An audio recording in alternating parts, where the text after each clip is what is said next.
तर हा आहे मुंबई गोवा हायवेवरचा एक फेमस वडापाव स्टॉल. कुठे? तर कुडाळ तालुक्यातल्या पावशी गावात. बरं का, हा काही आजकालचा नाहीये. कित्येक वर्षांपासून लोक इथे थांबतात, खास त्याच्या चवीसाठी. पहिली गोष्ट म्हणजे ही काही साधीसुधी गोष्ट नाही. जवळपास 70 ते 80 वर्षांची परंपरा आहे याची.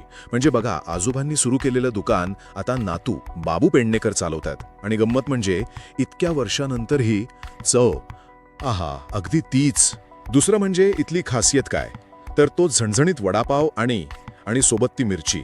अहो, लोक म्हणतात की पेडणेकरचा वडापाव खाल्ला ना आणि मिरची नाही घेतली तर मग काय खाल्लं राव. आणि तिसरी गोष्ट, पत्ता अगदी सोपा आहे. पावशी हायवेवरच भोगटे राईस मिलच्या जवळ. आणि कितीला? फक्त 15 रुपयात. म्हणूनच तर बघा ना, नेहमी गर्दी असते इथे. हायवेवरून जाणारे लोक थांबतात. म्हणजे थोडक्यात काय, तर पेडणेकर वडापाव म्हणजे पावशीतला एक नंबरचा, पिढ्यानपिढ्या चालत आलेला, एकदम चविष्ट आणि स्वस्थ असा स्टॉप. चुकवू नका.